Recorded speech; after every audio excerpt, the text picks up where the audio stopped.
नमस्ते साथियों, हमारे नए चैनल में जिसका नाम है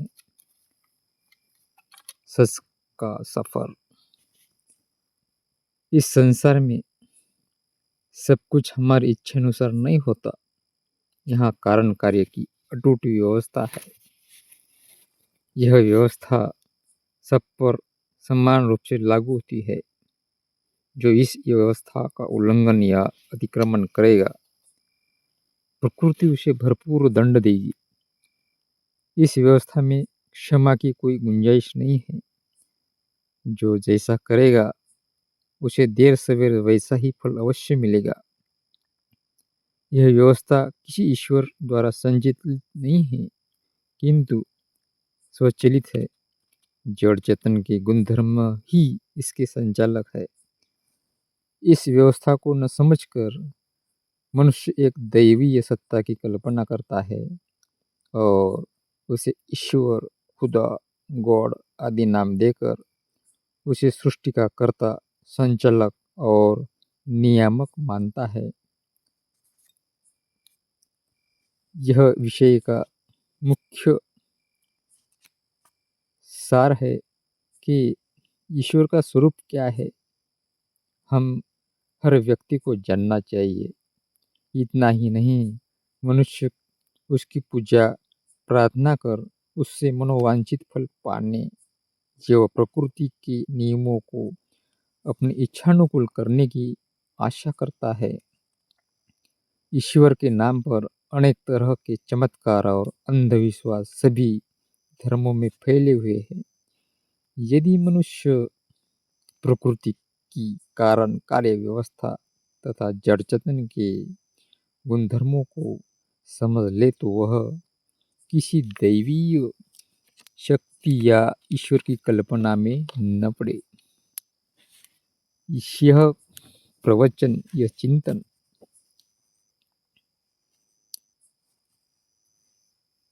ईश्वर की कल्पना में क्या क्या दोष आते हैं, इसमें उसका विकास कैसे हुआ है, इस विषय पर युक्तियुक्त सविस्तर शास्त्रीय ढंग से विवेचन किया गया है।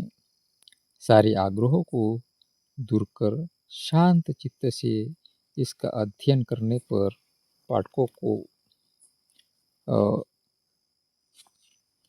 साधकों को पारायणकर्ता के विचारों से बरबस सहमत होना पड़ेगा। ईश्वर और अवतार के बारे में लोगों की क्या भावना है और शास्त्र क्या कहते हैं। ऋग्वेद में आया हुआ रुत शब्द बड़ा महत्वपूर्ण है। द्रव्य की गति ही रुत है, अर्थात जिससे इस अनंत ब्रह्मांड की निरंतर व्यवस्था हो रही वह रुत है। रुत का शब्दार्थ है, रुत का मतलब क्या होता है। रुत का शब्दार्थ है वस्तुओं की कार्यविधि। रुत से तात्पर्य साधारणतः सब प्रकार के नियमों से हैं और न्याय के सर्वव्यापी भाव का भी यही द्योतक है। इस भाव का सुझाव प्रारंभ में सूर्य, चंद्र और नक्षत्रगण की नियमित गतियों एवं दिन और रात के नियमित परिवर्तनों से वे वस्तुओं के नियमित क्रम के कारण हुआ होगा। रुत से तात्पर्य विश्व की व्यवस्था से भी है। इस विश्व में प्रत्येक पदार्थ में जो व्यवस्था पाई जाती है वह रुत के ही कारण है। यह वही नियम है जिसे प्लेटो व्यापक नियमों के नाम से पुकारता है। दृश्यमान जगत उसी रुत की छात्रा मात्र है, उसी रुत की छाया मात्र है, जो कि एक स्थिर सत्ता है और सब प्रकार की उथल पुथल एवं परिवर्तन की विक्रियाओं में अपरिवर्तित रहती है। व्यापक नियम विशिष्ट पदार्थ से पूर्व विद्यमान रहता है और इसलिए वैदिक ऋषि का विचार है कि रुत प्रत्येक घटना के प्रकाश में आने से पूर्व विद्यमान रहता है।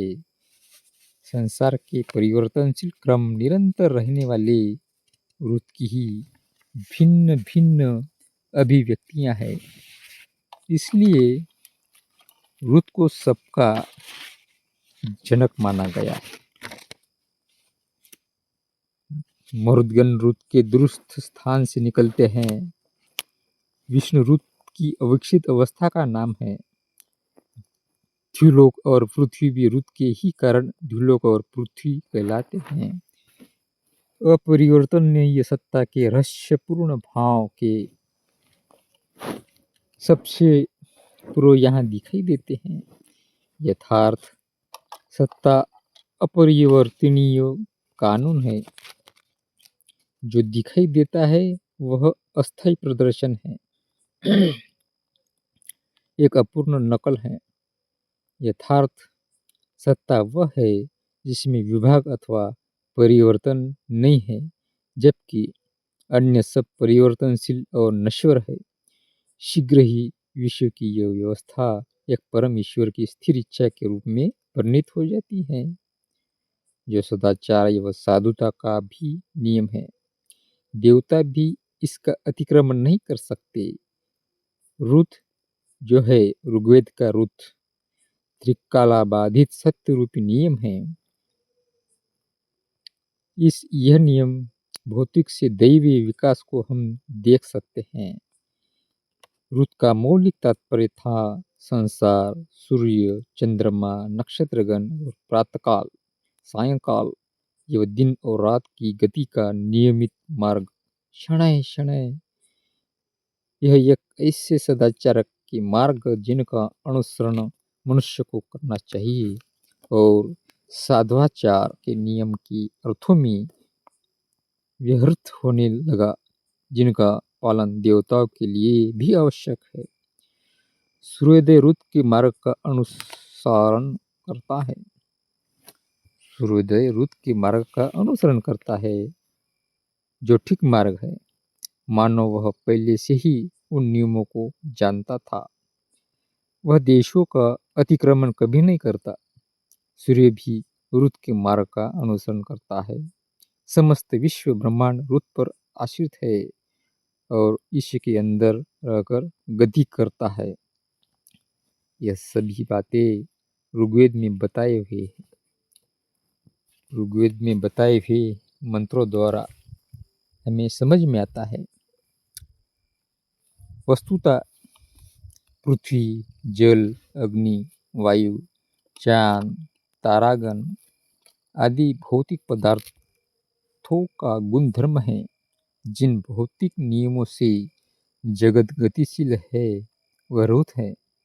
ऋषियों की कल्पना सत्य थी, वैज्ञानिक थी, परंतु आगे चलकर कुछ विद्वानों को यह अच्छा न लगा और उन्होंने कहा कि जिससे जगत की व्यवस्था होती है वह एक सर्वव्यापी, मौन, निरह चेतन ब्रह्म है, जो इच्छा रहित सत्ता मात्र है। वह कुछ इच्छापूर्वक करता नहीं, किंतु उसके संपर्क से सब कुछ होता है। आगे चलकर यह बात भी लोगों को खटकी। लोगों को लगा और उन लोगों ने कहा कि वह जो सर्वव्यापी चेतन ब्रह्म है, इच्छा करता है, करुणा करता है और उद्देश्य पूर्वक जगत बनाता है। क्या उद्देश्य है समझ पाना कठिन है, परंतु वह अवतार नहीं धारण करता। यह भी लोगों को खटका और उन्होंने कहा वह ईश्वर जगत को केवल लीला विलास के लिए बनाता है और वह भक्तों की रक्षा तथा दुष्टों के संहार के लिए अवतार भी लेता है, परंतु हाँ, वह जीवों की कर्मानुसार ही उन पर अनुग्रह और क्रोध करता है। आगे चलकर यह बात भी लोगों को खटकी। लोगों के मन में आई ऐसा नहीं हो सकता और कुछ होता होगा, और बताया गया कि ईश्वर कर्म निरपेक्ष है, उसे जीवों के कर्मों से कोई मतलब नहीं है। वह पापी भक्तों को भी तार सकता है और सज्जन को भी दंड दे सकता है। वह परम स्वतंत्र है। ईश्वर क्या जब कर्म निरपेक्ष न हो? इस प्रकार ऋग्वेद का रुत, जो भौतिक पदार्थों का अनादि नियम था, विकसित होती होती निरय ईश्वर, इच्छा वाला ईश्वर, अव्यक्त ईश्वर, अवतार ईश्वर तथा कर्म निरपेक्ष ईश्वर बन गया। यह रुत का ईश्वर में विकास हुआ। अनंत ब्रह्मांड, पृथ्वी, सूर्य, चांद, तारांगण, दिन रात, 6 ऋतुएं आदि अनादि भौतिक नियमों में बंधे चल रहे हैं, जिनका ऋग्वेदिक नाम रुत है। यह जगत का सच्चा समाधान करता है। परंतु एक करुणाशील ईश्वर इन सब का कारण मानने पर, जबकि वह सर्व समर्थ है, अतिवर्षण, अवर्षण, प्राकृतिक उत्पात आदि विभिन्न पीड़ाओं में पिसते हुए जगत का समाधान नहीं करता। सॉरी, हम कुछ समय के लिए मान ले साथियों कि एक सर्वज्ञ, सर्वत्र व्याप्त तथा सर्वशक्तिमान सत्ता है, परंतु वह किसी भक्त को बच्चा बनकर आनंद देने के लिए तथा किसी दुष्ट को मारने के लिए देह धारण करती है। यह बात बिल्कुल समझ में नहीं आती। देश की अनंतता हमारी कल्पना में नहीं आ सकती। प्रकाश की गति 1 सेकंड में 3 लाख किलोमीटर है, और ऐसी भी तारे हैं जहाँ से हमारी पृथ्वी तक प्रकाश आने में अरबों वर्ष लग सकते हैं। असंख्य आकाश गंगाएं हैं, असंख्य तारागण हैं, और बहुत बड़े बड़े तारा हैं, ग्रह हैं। अपनी हमारी पृथ्वी जैसी असंख्य पृथ्वियाँ उसमें समा सकती हैं। अतएव जिसकी हम कल्पना भी नहीं कर सकते, इस अनंत ब्रह्मांड के सामने हमारी पृथ्वी सूर्य की रश्मियों में घूमती हुई एक कण के समान है, और उस पृथ्वी में हमारा भारत एक छोटी जमीन का टुकड़ा है, और उसमें केवल उत्तरी भारत में ही भगवान अवतार लेता है, जिसकी प्रेरणा से कल्पना में न आने वाला अनंत ब्रह्मांड अबाध गति से चल रहा है। उसको शंकासुर, मधुकट्टभ, हिरण्यकश्यपु, रावण, कंस आदि विरोधियों को मारने के लिए शरीर धारण करना पड़ता हो, किसी बाल कल्पना है। और इतना ही नहीं, ये अवतार भले ही विरोधियों को मार डाले हों, परंतु साथियों, इन्हें जीवन भर धनुष्य बाण और तलवार लिए लड़ना पड़ा, तथा असफलता में ही इनके जीवन बीत गए। श्री राम जी को अयोध्या शून्य करनी पड़ी, तथा श्री कृष्ण जी को हस्तिनापुर और द्वारका।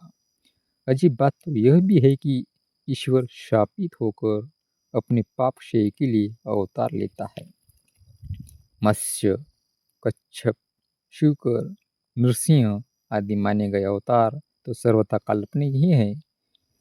श्री राम जी, श्री कृष्ण जी एवं महात्मा बुद्ध यही महान पुरुष हो गए हैं। एक बात अनोखी है, महात्मा बुद्ध ईश्वर की सत्ता ही नहीं मानते, परंतु भोले हिंदू उन्हें कहते हैं कि आप ईश्वर के अवतार हैं। एक बात अवश्य है कि यह चतुर हिंदू पंडितों की बौद्धों के लिए मिली मारा है।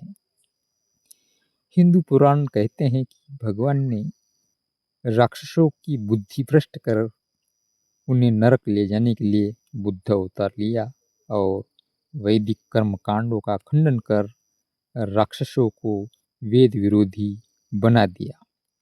यद्यर्थ उनका नरक हुआ।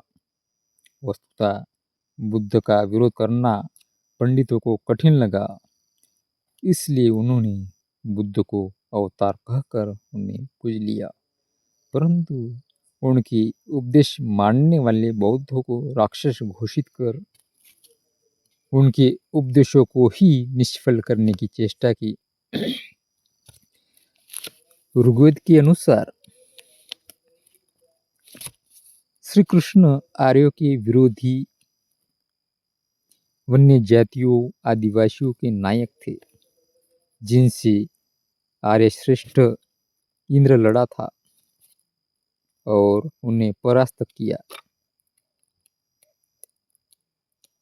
सर राधाकृष्ण लिखते हैं, इंद्र का एक अन्यतम शत्रु ऋग्वेद काल में कृष्ण था, जो कृष्ण नामक वन्य जातियों का देवता स्वरूप वीरनायक था। छंद इस प्रकार है ऋग्वेद में, अवद्रप्सो अंशमती मतिष्ठ दियाणहं कृष्णो दशभ्य सहस्रे अवतामिन्द्र सच्चाधमन्तपः स्नेतिर्मण दत्तः। इस प्रकार फुर्तीला कृष्ण अंशमती के किनारे अपनी 10 सहस्त्र सेनाओं के साथ रहता था। इंद्र ने अपनी बुद्धि से ऊंचे स्वर से चित्कार करने वाले इस सरदार का पता लगाया। साथियों, उसने हमारे लाभ के लिए इस लूटमार करने वाले शत्रु का विनाश किया। इस प्रकार सायणाचार्य इस मंत्र की व्याख्या प्रस्तुत करता है और यह कथा कृष्ण संप्रदाय के संबंध में अपना कुछ महत्व रखती है। परिवर्तित समय के पुराणों में इंद्र और कृष्ण के विरोध का प्रसंग पाया जाता है। यह हो सकता है कि कृष्ण जो चरवाहों की जाति का देवता है और जिसे ऋग्वेद काल में इंद्र ने परास्त किया था, भले ही भगवद गीता के काल में उसने अपनी खोई हुई भूमि की फिर से विजय प्राप्त कर लिया हो और भागवतों की वासुदेव एवं वैष्णव के विष्णु के रूप में फिर से अत्यधिक बल प्राप्त कर लिया हो। इस विविध प्रकार उद्भव एवं इतिहास ने उसे भगवद गीता के रचयिता यह परब्रह्म के अवतार और यमुना के किनारे बंशी बजाने वाले ग्वाल का रूप दिया। इस प्रकार प्रतिष्ठा प्राप्त कृष्ण का विरोध करना आर्यों ने घाटे का सौदा समझा, अतएव उन्हें अपने में मिलाकर अवतार का रूप दिया। श्री कृष्ण जी का उपयुक्त प्रकार से ऋग्वेद में तथा घोर अंगारिस के शिष्य के रूप में छांदोग्य उपनिषद में पता चलता है। भगवान श्री कृष्ण का उपयुक्त प्रकार से ऋग्वेद में तो आया है और एक ग्रंथ है घोर अंगिरस, उसमें शिष्य के रूप में कृष्ण जी को बताया है। छांदोग्य उपनिषद में भी बताया है।